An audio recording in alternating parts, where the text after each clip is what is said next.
There are some amazing people around that we can learn from today. People who have already braved the storms and come out on top.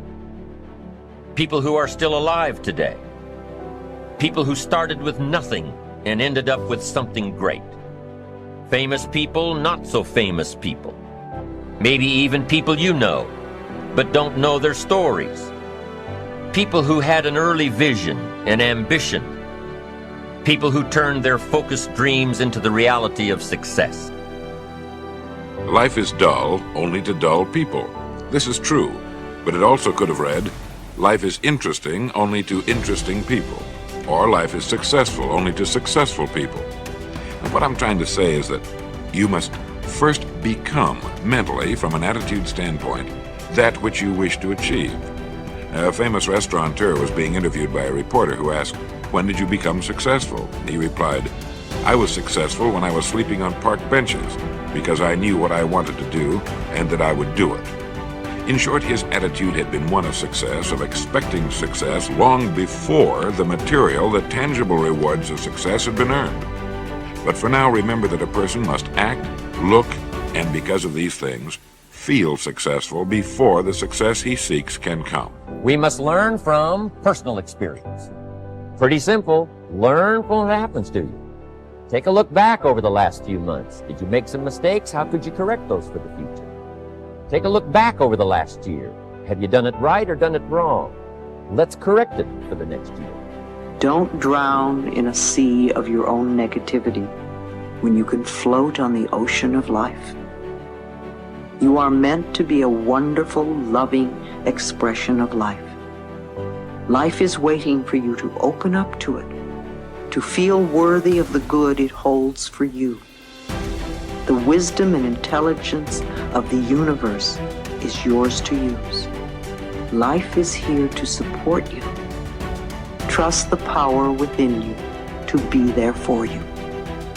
The moment you start feeling abundant and worthy, you are generating wealth. The moment you're empowered and feel it, you're beginning to step towards your success. The moment you start feeling whole, your healing begins. And when you love yourself and you love all of life, you'll create an equal. Now you're causing an effect. And I think that's the difference between living as a victim in your world, saying, I am this way because of this person or that thing or this experience. They made me think and feel this way.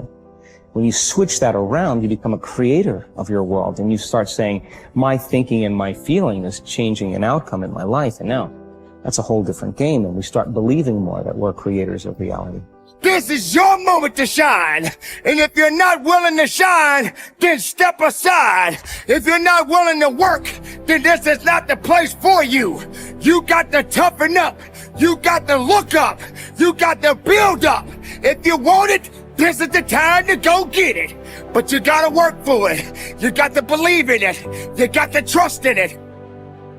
If you put yourself in a new situation, then new genes code for new proteins and build new neural structures and new nervous system structures. Same thing happens to some degree when you work out, right? Because your muscles are responding to the load, but your nervous system does that too. So you imagine that there's a lot of potential you locked in your genetic code. And then if you put yourself in a new situation, then the stress, that's the situational stress that's produced by that particular situation, unlocks those genes and then builds new parts of you. So that's very cool, because who knows how much there is locked inside of you. Okay, so now here's the idea. So let's assume that scales as you take on heavier and heavier loads. That more and more of you get more and more informed because you're doing more and more difficult things, but more and more of you gets unlocked.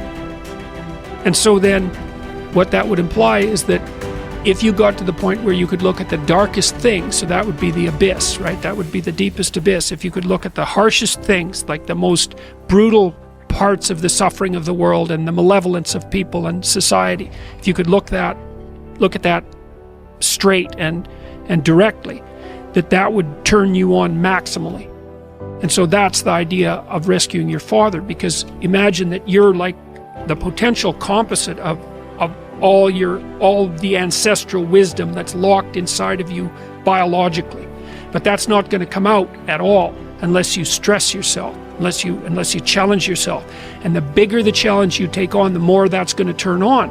And so that as you take on a broader and broader range of challenges and you push yourself harder, then more and more of what you could be turns on, and that's equivalent to transforming yourself into the ancestral father, because you're like the, what would you call it? You're the consequence of all these living beings that have come before you, and that's all part of your biological potentiality. And then if you can push yourself, then all of that clicks on, and that turns you into who you could be. That's the re-representation of that positive ancestral father. So that's why you rescue your father from the belly of the beast. Acknowledgement is crucial to beginning. You have to dig deep and face yourself in stark reality. What do you think about yourself? Acknowledge your qualities and your flaws, not what your family and friends think about you. And what do you think? How do you feel about yourself? Objectively look inside yourself. You might think that is an overrated mainstream idea, but I promise you it is an imperative step you must take, and a big problem.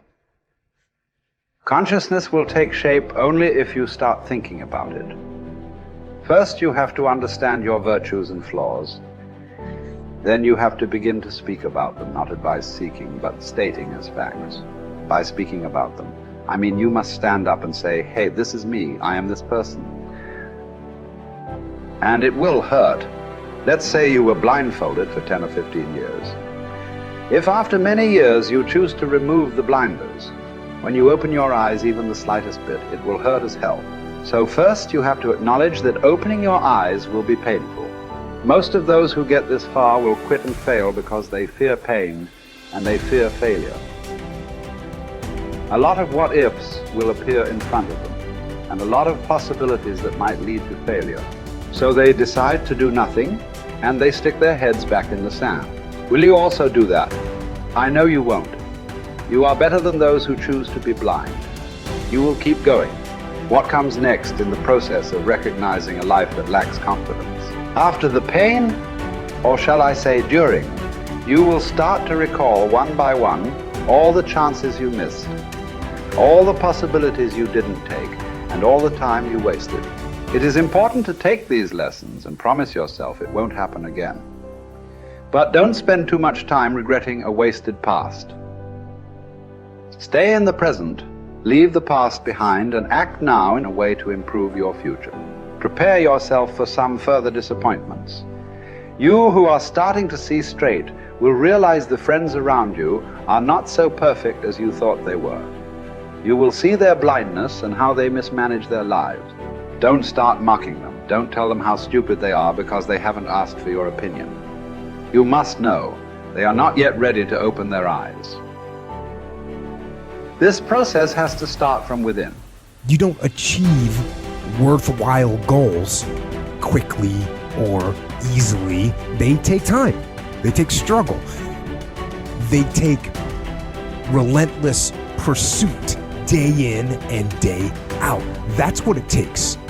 But also, things don't usually fall apart quickly either. At least at first, it's a slow process. A little slip here, a little setback over there, a little wearing down of discipline and will over time. That's the thing. Success and failure are generally slow processes, either slowly building things up or gradually tearing them down. And that's why I say you've got to pay attention.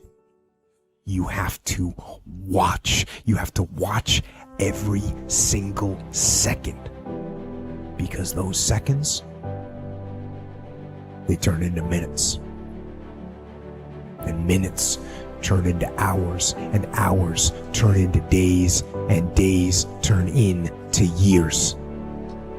And so that second that just went by, that counted. And so did that second. And so did that one. And in those precious seconds, you were either building or you were decaying. You were either